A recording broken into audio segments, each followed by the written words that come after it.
कितने लोग इसमें involved हैं? जी, 22 मई की देर रात्रि थाना नागल पर सूचना प्राप्त होती है कि एक ताजपुर वाले जाने वाले रास्ते पर एक सुनसान सड़क पर एक युवक का शव पड़ा हुआ है और उसके गले पर धारदार हथियार से चोट के निशान है और उसकी बाइक भी वहां मौके पर पड़ी हुई है। ये सूचना पर तत्काल थाना नागल की पुलिस घटनास्थल पर पहुंचती है। साथ ही फील्ड यूनिट एवं मेरे द्वारा और सीओ देवबंद द्वारा भी घटनास्थल का निरीक्षण किया जाता है। जानकारी करने पर युवक की जो है शिनाख्त होती है। पास ही के गांव ताजपुर का वह रहने वाला है। इसके परिजनों से जब संपर्क किया जाता है तो परिजनों द्वारा देर रात्रि में एक लिखित तहरीर दी जाती है, जिसके आधार पर 302 आईपीसी का मुकदमा 6 लोगों के विरुद्ध पंजीकृत किया जाता है।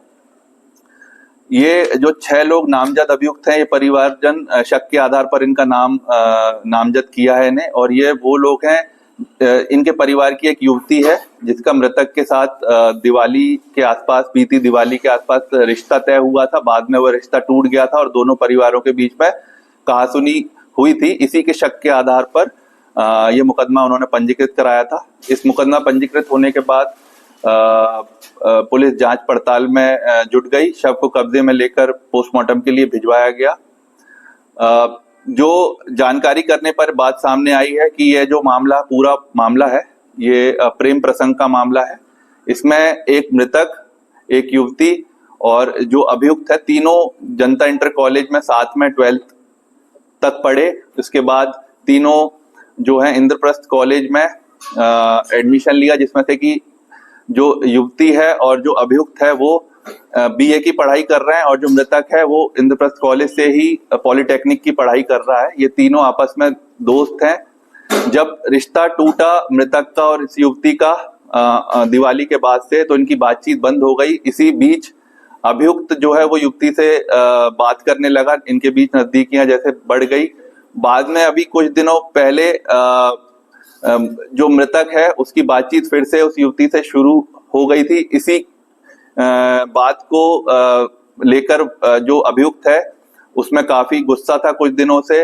वो युवती से भी झगड़ा कर रहा था इस बात को लेकर, और उसने जो मृतक है उसको रास्ते से हटाने का प्लान 5-6 दिन पहले बनाया। अपने साथी इसमें जो है बिट्टू और बॉबी, दो इसके जो दोस्त हैं, थाना नागल क्षेत्र के ही रहने वाले हैं, इनके साथ इन्होंने एक योजना बनाई।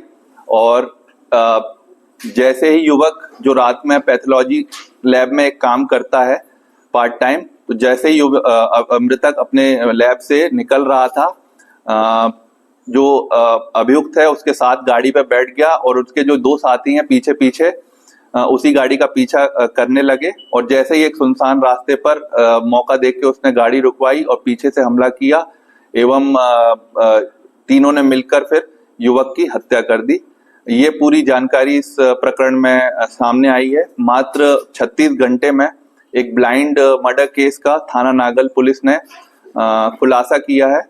इसके लिए तीनों आज अभियुक्त गिरफ्तार किए गए हैं और आज माननीय न्यायालय के समक्ष तीनों को पेश किया जा रहा है।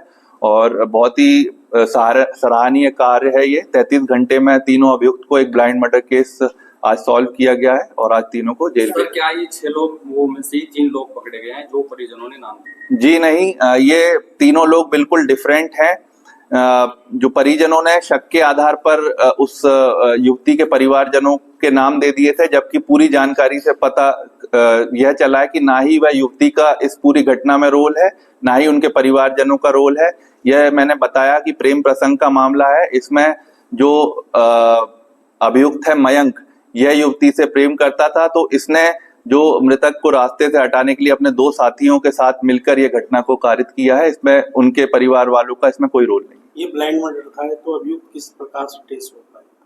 जी, जैसे कि बताया कि इसमें मैनुअल रोल ज्यादा रहा है। हमने युवती जो है, जो नामजद है, उनसे भी बात करी और ये सब क्योंकि एक ही स्कूल में पढ़ते थे, एक ही कॉलेज में पढ़ते थे, तो जैसे जैसे हम लोग इस पे काम करते गए चीजें और क्लियर होती गई और फिर हमें CDR भी ली, इन लोगों की बातचीत भी दी और इनके मोबाइल्स भी चेक जब किए गए तो हमें और भी सबूत मिले जिसको हम इस विवेचना में शामिल कर रहे हैं।